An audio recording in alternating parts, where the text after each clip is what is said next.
gente tem, acho que talvez o mau hábito de não desocupar, né?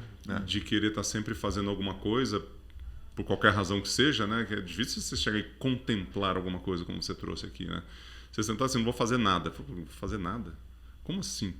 Parece que você tá... É uma afronta ao mundo atual, né? Você não fazer nada. Você usou o termo certo. Que você tem que estar sempre ocupado, sempre fazendo alguma coisa, e aí se você tá... E às vezes você procrastina durante o dia, porque você enrola por medo de fazer, de acontecer, de confrontar, de qualquer que seja. Aí chega à noite, para dormir, o que acontece? Fica querendo fazer o bolo que você não fez durante o dia, porque você procrastinou, resolver problema na sua mente, bater aquela meta que você tinha que bater que você não bateu. Porque você estava tão deslocado, né? Vamos usar uma palavra assim, em relação a fazer tudo aquilo, que a hora que chega na hora de descansar e aí a mente dá aquela apaziguada, né? Aí você está com a mente pilhado. Pilhado. Tá pilhado. Você tá ali a 1000 por hora. O que você fala sobre isso? Faz sentido? Cara, acho que está dentro dos valores que as pessoas constroem para si. Tá? Eu cheguei numa fase na minha vida que hoje eu paro e tento curtir mais a vida em si. Né? As pessoas, os momentos, né? Não ficar pilhado o tempo todo.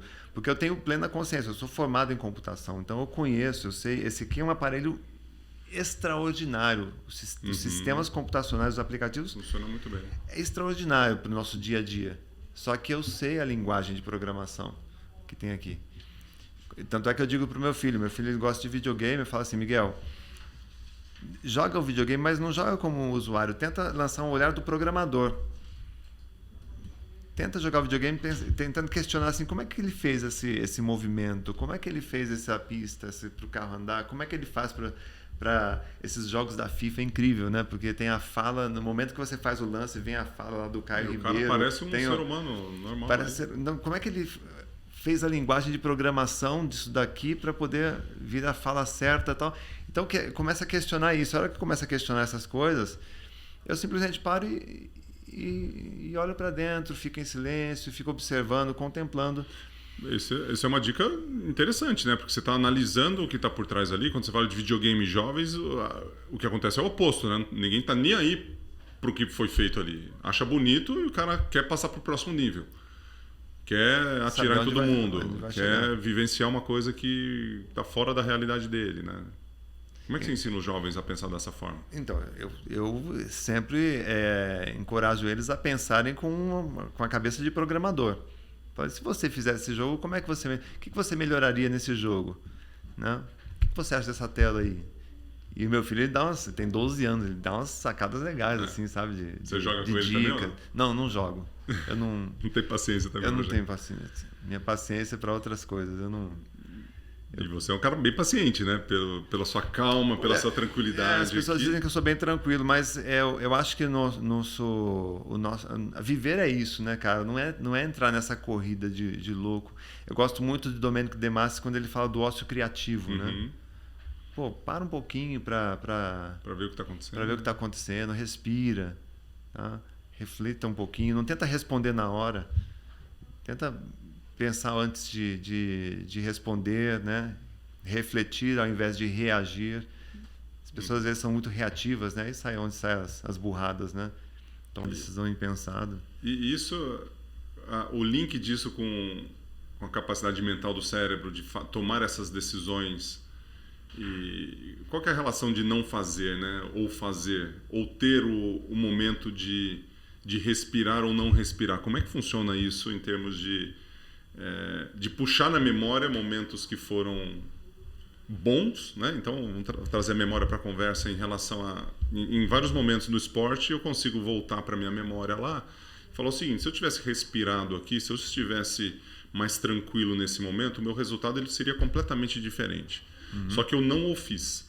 Já que eu não fiz isso, eu entrei com todo o meu instinto animal ali para aquela prova, fiz alguma coisa completamente baseada na emoção e não na razão, e o resultado ele foi ruim, certo? Então, beleza, eu tenho isso na minha memória. Depois eu vou para um outro resultado, para uma outra prova, eu faço o contrário. Eu trago a razão, eu trago o pensamento, eu respiro, eu mantenho a minha intuição em relação ao que está acontecendo ali, eu tenho a sensibilidade mas eu estou sereno, beleza? Então, 2 momentos onde eu posso ser o mesmo atleta fisicamente, só que mentalmente eu registrei na minha memória algo ruim e algo bom. Aí eu dou um passo para um outro evento, que pode ser 1 ano, 2, 3 depois, ou 1 semana depois, e eu cometo o mesmo erro que eu tive naquela memória, com aquela memória ruim. Por que a gente faz isso? É uma autossabotagem? Né? Eu não tenho uma memória que aquilo não deu certo, e eu não tenho uma memória que eu já tive uma outra coisa que deu certo. Por que eu não faço? Pois é. Ou por que a gente não faz, né?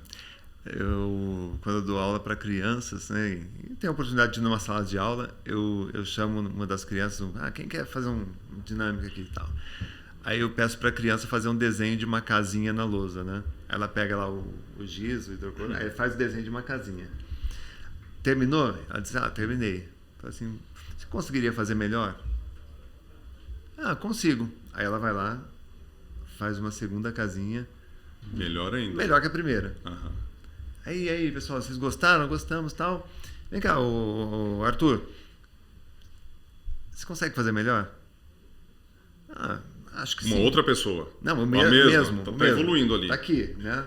Tá. Aí ele faz uma terceira casinha do lado já com todos os detalhes, né, janelinha, chaminé, jardim, uma árvore e tal. Aí eu brinco com ele e falo, bom, se você podia fazer bem feito, por que você não fez... Da primeira vez. Da primeira vez. Mas aí também é... Porque tem um professor duro você. Porque tem o contexto todo. Tá. A primeira vez, voluntário, não sabe o que vai acontecer, o que é para ser feito. Então tem uma ansiedade, uma adrenalina, um estresse ali, né? Aí faz a primeira casinha ali, ainda um pouco assustado. Na segunda, ele já está um pouco mais confortável. Na terceira, ele já está totalmente à vontade. E entender o ponto que você estava trazendo. Fala, cara, dá sempre para melhorar. Então, e com crianças de qualquer idade, né? Isso e aí quando você me pergunta isso, por que às vezes a gente erra? Depende do contexto. Né? Tá. Não sei, depende do que está acontecendo naquele momento. 2 anos depois, sabe lá qual o problema que você está vivenciando naquele momento que fez com que você puxasse não a memória correta, aquilo que você precisava, mas uma que te sabotou naquele instante. E aí você se afunda ali, né? Então essas escolhas, assim, quando subo num palco para dar uma palestra, eu tento estar o mais confortável possível. Em relação a... Né? Eu tento fazer a minha melhor casinha ali. Pô, que legal. Olha, dica, você escutou, Bárbara? Essa dica? Olha, uma dica, fazer a minha melhor casinha. E dentro do contexto aqui, é muito legal isso, porque você trabalha com capricho. Quando eu quando faço apresentações, eu falo muito de excelência, né? E a excelência dentro do esporte tem a relação com o centésimo de segundo, inclusive eu vou te dar o livro no centésimo de segundo, que está aqui, mas no final eu faço, que é o melhor que você pode ser nesse dia, né, em relação ao dia anterior, que é um centésimo. Então assim, como é que a minha casinha fica mais bonita hoje? Eu tenho que evoluir um centésimo de segundo, eu não preciso evoluir 1 minuto, 1 hora, 3 horas, nada disso, cara. Se eu evoluir um centésimo, eu dei um passo na direção do meu objetivo, eu estou no meu alto grau de excelência. E aí, quando você estava contextualizando aqui, eu vivenciei assim, voltei à minha infância, né? Você está falando assim, pô, faz uma casinha, dá para fazer melhor, tal, né? Que é excelência, é isso. E eu lembro da minha mãe falando o seguinte, Gustavo, capricha. Que a palavra capricho é muito comum, né? Você pergunta para uma criança o que é capricho, ela vai falar para você assim, pô, é fazer bonito. Ela não titubeia, ela não enrola. Né? O adulto, você fala assim, o que é excelência? Excelência, fazer isso melhor, e não sei o quê. Mas como adulto ele tem um monte de boleto para pagar, tem um monte de problema para resolver, a gente dá uma enrolada, né? A gente vai enrolando na hora de caprichar. A criança não. A criança, ela fala assim, você caprichou? Ela vai te falar sim ou não. Dá para fazer melhor? Dá. E ela vai e faz. E se ela achar que não dá, ela se sentir acuada, ela vai chorar. Aí acabou a conversa. Não, agora se recompõe, depois a gente conversa. Mas o capricho, ele é um caminho que a gente tem que seguir, né? Então, como é que a gente capricha com a memória? Como é que a gente capricha com as nossas ações? Que entra muito nesse sentido. Tem a gente vai criando muitas camadas, né? Ao longo da vida, né? Mas, peraí, capricha por quê? O que ele quer me testar? Mas, que história é essa, né? A criança não, já vai direto.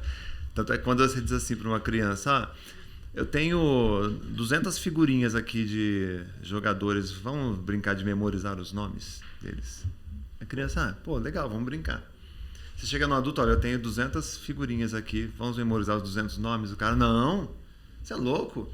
Não lembro nem do que eu comi no café da manhã. Você Vou essa porcaria memorizar 200 nomes? Você tá doido. Então são as camadas, né, que a gente vai criando, de crenças que limitam, que a gente não tem uma boa memória, que a gente não consegue. Uhum. E falando de criança, né, da educação da criança, da memória envolvida nisso, tem esse livro, Não Pergunte Se Ele Estudou. Né? Esse livro surgiu... Tá aqui, até a Bárbara tirou um print aqui. Porque quando eu era criança, a minha mãe vivia dizendo: vai estudar, moleque, vai estudar, eu quero ver você e os seus irmãos na mesa estudando. Ah. Só que eu não sabia o que era estudar.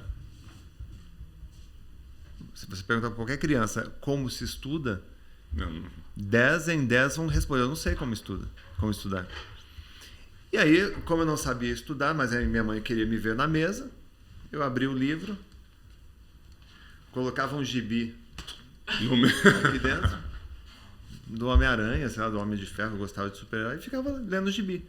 A minha mãe achava que eu estava estudando, eu fingia que estava estudando. Tudo bem nessa história? Tudo mal. Por quê? As mensagens que ficam na cabeça de uma criança que finge que estuda são as piores mensagens. Porque eu ficava ali, poxa, minha mãe mandou estudar, mas eu não sei estudar. Dedução, talvez eu seja burro. Porque ela mandou estudar matemática. E depois não tira a nota, né? Que a nota é referência se você estudou ou não. Né? E aí, fiquei pensando, poxa, mas o que falta para as crianças? Tem boas escolas, bom material, bons professores, mas elas não têm um método. Como fazer. Porque o que a professora faz? Olha, essa é a minha matéria, essa é a data da prova, vá para casa e estuda. Toca o pau. Prazo só e que conteúdo. Só que chega em casa, mas como é que eu estudo? Por onde eu começo? Tá. Como é que eu sei que eu estudei? Né? E aí surgiu essa ideia. Eu tinha os meus sobrinhos, todos na época estavam com uma média aí de 8, 9 anos de idade. Aquela idade que gosta de estudar, né? Que gosta muito. E eu imaginei, pô, se eu tivesse que ensinar os meus sobrinhos a estudar, como eu explicaria para eles? Aí eu comecei a escrever o livro para ensinar para o seu... Como se eles estivessem sentados na minha frente e numa conversa com eles.